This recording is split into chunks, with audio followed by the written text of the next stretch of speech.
You use your voice every day, but a variety of medical conditions can lead to voice problems, such as hoarseness or even losing your voice entirely.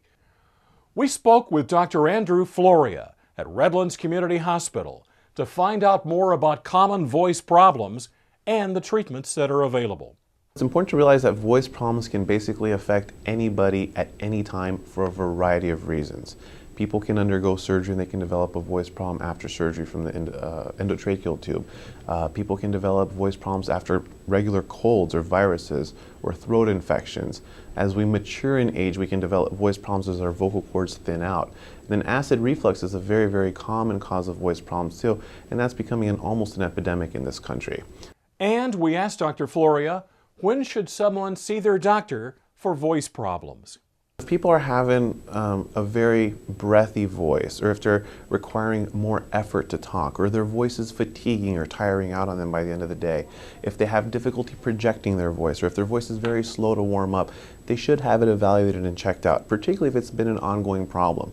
Let's say more than a couple of weeks and it's not clearing up on their own, they should probably seek a voice and swallowing expert to take a look at their vocal cords. And how does a doctor diagnose a voice problem? Most medical problems are typically diagnosed with a combination of taking a good history from the patient, getting the story, being a detective, finding out the details of how the voice problem came about and how the voice problem is affecting their day-to-day life. That's coupled with a physical examination. We actually take a look at and examine the patient's different body parts in the head and neck. And finally, the most important component of diagnosing a voice problem is an examination called a video stroboscopy, where you either put a small little flexible camera through the nose or a small camera through the mouth to actually look at the vocal cords and see how they're vibrating under different kinds of light conditions. Frequently people develop a voice problem because they're misusing or overusing their voice or using it inappropriately. Sometimes people will have an infection, so you have to treat the infection. If their voice problem is from vocal overuse or misuse, you want to train them on how to use their voice appropriately and take down some of that inappropriate muscle tension that they have. That's with speech therapy. If people have developed lesions or lumps and bumps on their vocal cords, they might require surgical correction to remove those lumps and bumps. Sometimes people can have early cancers of their vocal cords. It's important to screen for those early cancers and remove those and treat those appropriately as well. There's different medications for whatever a medical cause of their voice problem might be, such as for acid reflux that we mentioned earlier. Sometimes people develop neurologic problems of the voice box, like spasmodic dysphonia, where Botox treatments can also help smooth out the voice.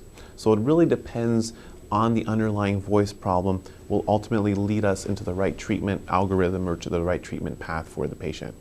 Voice problems can affect anybody at any time for a variety of reasons, whether it be that 7-year-old child or whether you're looking at the 90-year-old great-grandmother that's coming into the office. Most commonly, depending on the problem, I would say that it's mostly people in the middle stages of life, and in the later stages of life that I see mostly in my practice. Another big problem, or another reason why we haven't been as aware of voice problems until recently, is because of public awareness. People have gotten used to dealing with their voice problem without realizing that treatment exists for those problems and that we can actually help those people with their voice problem.